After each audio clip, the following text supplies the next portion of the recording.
ਸ਼ਰਮਾ ਜੀ, ਖਬਰਾਂ ਦੀ ਸ਼ੁਰੂਆਤ ਕਰੀਏ ਵਿਕਰਮ ਮਜੀਠੀਆ ਤੋਂ। ਰੂਹ ਪੋਸ਼ ਰਹਿਣ ਤੋਂ ਬਾਅਦ ਜ਼ਮਾਨਤ ਮਿਲੀ ਤੇ ਮਜੀਠੀਆ ਬਾਹਰ ਆਉਂਦੇ ਨੇ। ਵਿਵਾਦਤ ਵੀਡੀਓ ਦੇ ਮਾਮਲੇ ਦੇ ਵਿੱਚ ਮਜੀਠੀਆ ਨੇ ਕਹਿੰਦੇ ਸਰਕਾਰ ਘੇਰੀ ਹੈ, ਤੱਥ ਵੀ ਦਿੱਤੇ ਨੇ ਤੇ ਤੰਜ਼ ਵੀ ਕਸੇ ਨੇ। ਪ੍ਰਵੀਨ ਜੀ, ਵਿਕਰਮ ਮਜੀਠੀਆ ਜਦੋਂ ਨਗਰ ਨਿਗਮ, ਨਗਰ ਕੌਂਸਲ, ਨਗਰ ਪੰਚਾਇਤ ਦੀਆਂ ਵੋਟਾਂ ਸੀ, ਉਸ ਦੌਰਾਨ ਜੋਬਨਪ੍ਰੀਤ ਨੂੰ ਥਾਣੇ ਚੋਂ ਛਡਾਉਣ ਦੇ ਮਾਮਲੇ ਦੇ ਵਿੱਚ ਉਹਨਾਂ ਤੇ ਪਰਚਾ ਹੋਇਆ ਤੇ ਉਸ ਤੋਂ ਬਾਅਦ ਉਹਨਾਂ ਨੂੰ ਸਾਈਡ ਹੋਣਾ ਪਿਆ। ਫਿਰ ਜ਼ਮਾਨਤ ਮਿਲ ਗਈ, ਫਿਰ ਉਹ ਬਾਹਰ ਆਏ ਤੇ ਹੁਣ ਉਹ ਤੋਂ ਬਾਅਦ ਉਹ ਪੂਰੇ ਤੱਥਾਂ, ਰਿਪੋਰਟਾਂ, ਦਸਤਾਵੇਜ਼ਾਂ, ਉਸ ਸਮੇਂ ਦੀ ਆਪਣੀ ਗ੍ਰਿਫਤਾਰੀ, ਜੋਬਨਪ੍ਰੀਤ ਵਾਲਾ ਮਾਮਲਾ, ਉਹਨੂੰ ਲੈ ਕੇ ਉਹਨਾਂ ਨੇ ਇੱਕ ਵਿਸਤਾਰਤ ਲੰਬੀ ਪ੍ਰੈਸ ਕਾਨਫਰੰਸ ਚੰਡੀਗੜ੍ਹ 'ਚ ਰੱਖੀ ਜੀ। ਵਿਕਰਮ ਮਜੀਠੀਆ ਇਸ ਮੌਕੇ ਇੱਕ ਪਾਸੇ ਤਾਂ ਸਰਕਾਰ ਦੇ ਰਿਕਾਰਡ 'ਚ ਘਿਰੇ ਹੋਏ ਨੇ, ਉਹਨਾਂ ਦੇ ਖਿਲਾਫ ਡਰੱਗ ਨਾਲ ਸੰਬੰਧਿਤ ਮਾਮਲੇ ਜਿਹੜੇ ਚੰਨੀ ਦੇ ਸਮੇਂ ਦੇ ਨੇ ਉਹ ਨੇ, ਪਰ ਉਹਦੇ ਉਸ ਮਾਮਲੇ 'ਚ ਚਲਾਨ ਤੱਕ ਪੇਸ਼ ਕਰਨ ਦੀ ਹਿੰਮਤ ਨਹੀਂ ਕਰ ਰਹੀ ਸਰਕਾਰ। ਉਸ ਮਾਮਲੇ 'ਚ ਪਤਾ ਨਹੀਂ ਕਿਉਂ ਨਹੀਂ ਪੈਰ ਨਹੀਂ ਡਾਢੀ। ਉਹ ਰਾਜਨੀਤਿਕ ਸਟੇਜਾਂ ਤੋਂ ਬਦਨਾਮ ਕਰਨ ਦੀ ਕਵਾਇਦ ਪੂਰੀ ਤਰ੍ਹਾਂ ਤੋਰੀ ਹੋਈ ਹੈ। ਜੀ ਜੀ। ਹਾਂ, ਆਮਦਨ ਤੋਂ ਵੱਧ ਜਾਇਦਾਦ ਦੇ ਮਾਮਲੇ 'ਚ ਘਿਰੇ ਹੋਏ ਨੇ, ਜ਼ਮਾਨਤ ਤੇ ਨੇ ਤੇ ਉਸ ਤੋਂ ਬਾਅਦ ਫਿਰ ਇਹ ਪੋਲੀਟੀਕਲ ਮਾਮਲਾ ਆ ਗਿਆ। ਇਸ ਮਾਮਲੇ ਦੇ ਉੱਤੇ ਕਾਫੀ ਹੋ ਹੱਲਾ ਮਚਿਆ, ਪਰ ਇਹ ਸਾਰੀਆਂ ਸਥਿਤੀਆਂ ਦੇ ਬਾਵਜੂਦ ਵਿਕਰਮ ਮਜੀਠੀਆ ਸਮੇਂ-ਸਮੇਂ ਸਰਕਾਰ ਨੂੰ ਘੇਰਾ ਪਾ ਲੈਂਦੇ ਨੇ ਜੀ। ਸਰਕਾਰ ਨੂੰ ਚੰਗਾ ਸਵਾਲ ਕਰ ਲੈਂਦੇ ਨੇ। ਇਹੀ ਨਹੀਂ, ਉਹ ਤਾਂ ਆਪਣੀ ਪਾਰਟੀ ਅਕਾਲੀ ਦਲ ਨੂੰ ਵੀ ਨਹੀਂ ਛੱਡਦੇ। ਮਤਲਬ ਚਾਹੇ ਉਹ ਪੁਰਾਣੇ ਮਾਮਲੇ ਹੁਣ, ਉਸ ਸਮੇਂ ਮੀਟਿੰਗ 'ਚ ਉਂਗਲ ਖੜੀ ਕਰਨੀ ਹੋਵੇ, ਚਾਹੇ ਹੈ ਨਾ, ਚਾਹੇ ਮਤਲਬ ਕਿ ਫਿਰ ਇਹ ਵੀ ਕਰਨਾ ਪੈ ਗਿਆ ਸੀ ਅਕਾਲੀ ਦਲ ਨੂੰ ਕਿ ਜੀ ਦੇਖੋ ਜੀ ਪਿੱਠੇ ਛੁਰਾ ਮਾਰਦੇ ਆ ਜੀ, ਇਹ ਤਾਂ ਭੁੰਦੜ ਨੇ ਇੱਥੋਂ ਤੱਕ ਕਹਿਤਾ ਸੀ ਕਿ ਹੈ ਨਾ, ਫਿਰ ਮਾਫੀ ਵੀ ਮੰਗੀ। ਚਲੋ, ਵਿਕਰਮ ਮਜੀਠੀਆ ਮਤਲਬ ਇਹਦਾ ਮਤਲਬ ਕਿਤੇ ਨਾ ਕਿਤੇ ਆਪਣੀ ਵੱਖਰੀ ਲਾਈਨ ਖਿੱਚ ਕੇ ਜਾਂ ਆਪਣੀ ਹੋਂਦ ਵੱਖਰੀ ਰੱਖ ਕੇ ਚੱਲ ਰਹੇ ਨੇ ਜੀ। ਸੋ ਉਹਨੇ ਜਦੋਂ ਪ੍ਰੈਸ ਕਾਨਫਰੰਸ ਕੀਤੀ ਤਾਂ ਉਹਦੇ ਵਿੱਚ ਬਿਲਕੁਲ ਚੰਗੇ ਤਕੜੇ ਤੰਜ ਵੀ ਕਸੇ ਸਰਕਾਰ ਤੇ। ਠੀਕ ਹੈ। ਤੇ ਆਪਣੇ ਮਾਮਲੇ ਤੋਂ ਲੈ ਕੇ ਬੇਅਦਬੀ ਵਾਲੇ ਮਾਮਲੇ ਤੱਕ ਹੈ, ਤੇ ਇਹ ਜਿਹੜੀ ਤਾਜੀ ਵੀਡੀਓ ਵਾਲਾ ਮਾਮਲਾ ਭਗਵੰਤ ਮਾਨ ਦੀ, ਉਸ ਤੱਕ ਜੀ ਉਹਨਾਂ ਨੇ ਖੁੱਲ੍ਹ ਕੇ ਆਪਣੀ ਰਾਏ ਰੱਖੀ।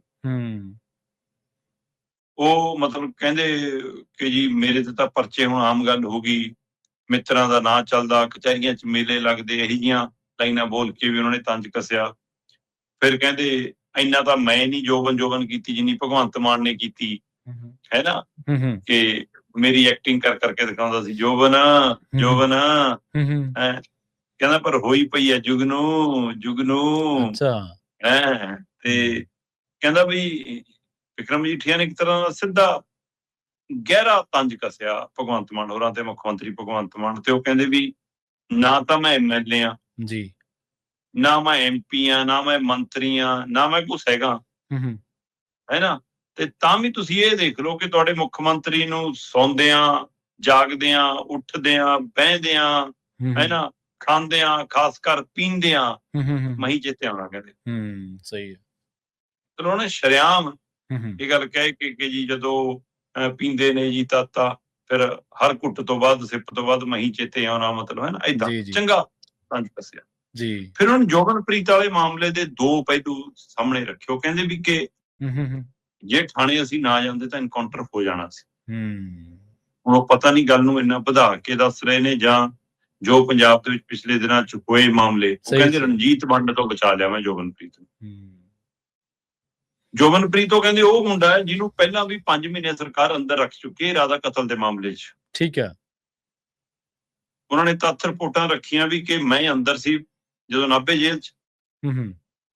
ਇੱਕ SHO ਇਹਨੂੰ ਚੱਕ ਕੇ ਲੈ ਜਾਂਦਾ ਆਪਣੀ ਗੱਡੀ 'ਚ ਤੇ ਇਹਨੂੰ ਕਹਿੰਦਾ ਤੇਰੇ ਤੇ ਆ ਕੇਸ ਹੈ ਇਰਾਦਾ ਕਤਲ ਦਾ, ਤੇ ਜੇ ਤਾਂ ਕੇਸ ਤੋਂ ਬਚਣਾ ਜੀ ਫਿਰ ਤਾਂ ਗੱਲ ਕਰ ਤੇ ਸ਼ਾਮਲ ਹੋ ਜਾ ਆਮ ਆਦਮੀ ਪਾਰਟੀ 'ਚ। ਠੀਕ ਹੈ। ਇਹ ਕਹਿੰਦੇ ਜ਼ਿਲ੍ਹਾ ਪ੍ਰੀਸ਼ਦ ਬਲਾਕ ਸੰਮਤੀ ਚੋਣਾਂ ਦੇ ਸਮੇਂ ਦੀ ਪ੍ਰਕਿਰਿਆ। ਤੇ ਕਹਿੰਦੇ ਜੋਬਨਪ੍ਰੀਤ ਨੇ ਉਸ ਆਮ ਆਦਮੀ ਪਾਰਟੀ ਦੇ ਬੰਦੇ ਨਾਲ ਵੀ ਗੱਲ ਕੀਤੀ ਤੇ ਥਾਣੇਦਾਰ ਦੀ ਗੱਡੀ 'ਚ ਤਾਂ ਹੈਗਾ ਹੀ ਸੀਗਾ। ਤੇ ਕਹਿੰਦੇ ਇਹਨੇ ਦੋਵਾਂ ਨੂੰ ਕਹਿਤਾ ਕਿ ਜੀ ਜੋ ਤੁਸੀਂ ਕਰਨਾ ਕਰ ਲਓ, ਮੈਂ ਤਾਂ ਨਹੀਂ ਬੰਦੇ ਨੂੰ ਛੱਡ ਕੇ ਜਾਂਦਾ ਆਪਣੇ। ਠੀਕ ਹੈ। ਤੇ ਕਹਿੰਦੇ ਫਿਰ ਦੱਸੋ, ਜਦੋਂ ਉਹ ਬੰਦਾ ਉਸ ਸਮੇਂ ਮੇਰੇ ਨਾਲ ਖੜਾ, ਮੈਂ ਉਹ ਬੰਦੇ ਨੂੰ ਕਿਵੇਂ ਛੱਡ ਦਿਆਂ।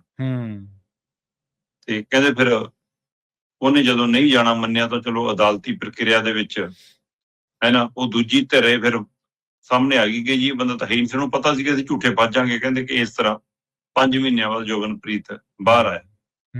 ਸਹੀ ਹੈ। ਤੇ ਫਿਰ ਕਹਿੰਦੇ ਕਿ ਹੁਣ ਚੈਨੀ ਚੋਰ ਦਾ ਮਾਮਲਾ ਪਾਤਾ, 14 ਤੇ ਪਰਚਾ ਕਰਤਾ, ਪਤਾ ਨਹੀਂ, ਹੈ ਨਾ, 15 ਅਦਰਜ ਹੋਰ ਲਿਖਤੇ, ਏਦਾਂ ਕਹਿੰਦੇ ਕਿ ਮਤਲਬ ਕਿ 28 29 ਜਣਿਆਂ ਦੇ ਉੱਤੇ ਚੈਨੀ ਚੋਰ, ਕਹਿੰਦੇ ਦੱਸ ਚੈਨੀ ਇਹੀ ਜੀ ਕਿਹੜੀ ਹੋ ਗਈ ਜਿਹਨੇ ਅਸੀਂ 30 ਜਣਿਆਂ ਨੇ ਚੋਰੀ ਕਰਨੀ ਸੀ। ਉਹ ਠੀਕ ਹੈ। ਇਹ ਸਾਰੇ ਤਾਂ ਉਹਦੇ ਜਿਹੜੇ ਫੋਰਚੂਨਰ ਤੇ ਚੜੇ ਫਿਰਦੇ ਨੇ, ਚੰਗੀਆਂ ਜਾਇਦਾਦਾਂ ਦੇ ਮਾਲਕ ਨੇ, ਉਹਦੀ ਚੋਰੀ ਕਰਨੀ ਸੀ, ਜਿਹੜਾ ਆਪ ਠੱਗ ਚੋਰ ਆ। ਮਤਲਬ ਏਦਾਂ ਫਿਰ ਉਹਨਾਂ ਨੇ ਵੀਡੀਓ ਦਿਖਾਈਆਂ ਨਾਲ, ਕਿਆ ਬੰਦਾ ਜੀ ਏਦਾਂ।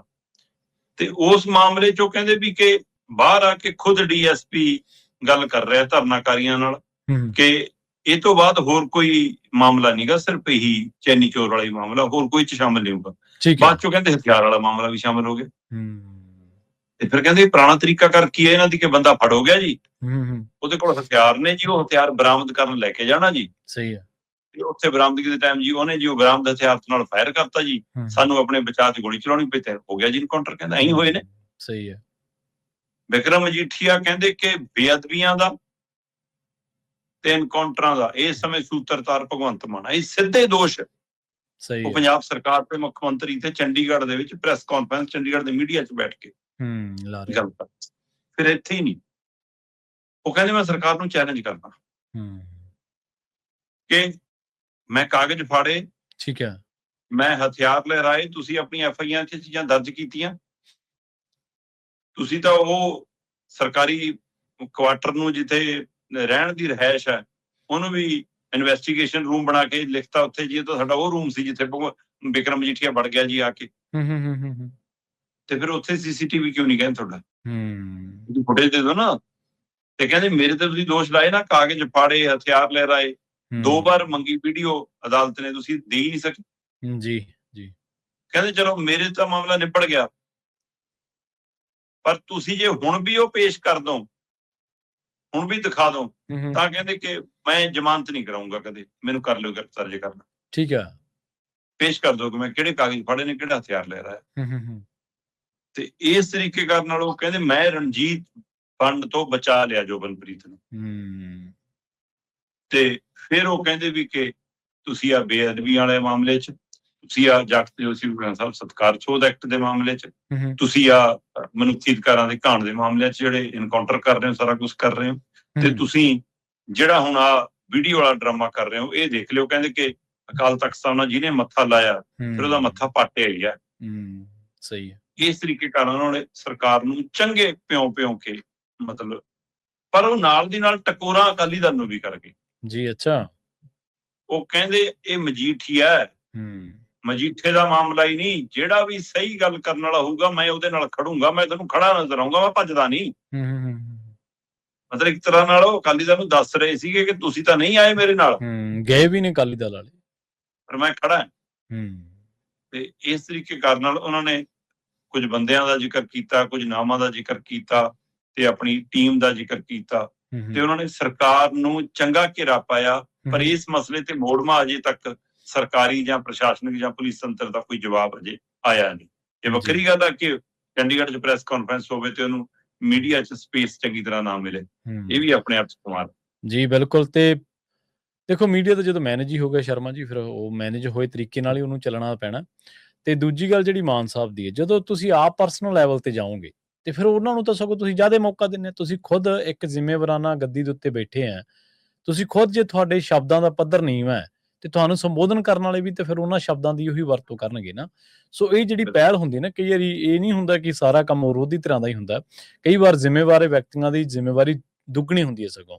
ਜਿਵੇਂ ਆਪਾਂ ਸੈਸ਼ਨ ਚਲਾਉਣ ਦੇ ਮਾਮਲੇ 'ਚ ਕਹਿੰਦੇ ਕਿ ਉੱਥੇ ਅੱਖਾਂ ਕੱਢਣੀਆਂ, ਨੀਵਾਂ ਦਿਖਾਉਣਾ, ਤੁਸੀਂ ਤਾਂ ਹਾਰੇ ਹੋਏ ਹੋ ਤੇ ਤੁਸੀਂ ਕਿਹੜਾ ਲਹਿਰੇ ਕਾਗੇ ਤੋਂ ਜਿੱਤ ਗਏ ਸੀ ਫਿਰ ਪਹਿਲੀ ਵਾਰੀ, ਤੁਸੀਂ ਵੀ ਤਾਂ ਹਾਰੇ ਹੋਏ ਹੀ ਹੋ, ਤੁਹਾਡੇ ਵੀ ਤਾਂ ਬੰਦੇ ਹਾਰੇ ਹੀ ਨੇ, ਕੇਜਰੀਵਾਲ ਵੀ ਤਾਂ ਹਾਰੇ ਹੋਏ ਆ ਇਸ ਵੇਲੇ। ਸੋ ਇਹ ਗਲਤ ਗੱਲਾਂ ਨੇ। ਸੋ ਅੱਜ ਉਹ ਸਾਹਮਣਾ ਕਰ ਰਹੇ ਨੇ ਉਹਨਾਂ ਚੀਜ਼ਾਂ ਦਾ, ਦੂਜੇ ਪਾਸੋਂ ਆ ਰਹੇ ਨੇ ਜਿਵੇਂ ਤੁਸੀਂ ਦੱਸਿਆ ਹੀ ਹੈ ਵੀ ਹਜੇ ਤੱਕ ਸਰਕਾਰ ਵੱਲੋਂ ਕੁਛ ਆਇਆ ਹੀ ਨਹੀਂਗਾ। ਕੀ ਆਊਗਾ ਹੁਣ ਇਸ ਤੋਂ ਪੱਧਰ ਕੀ ਨੀਵਾਂ ਹੋਣਾ।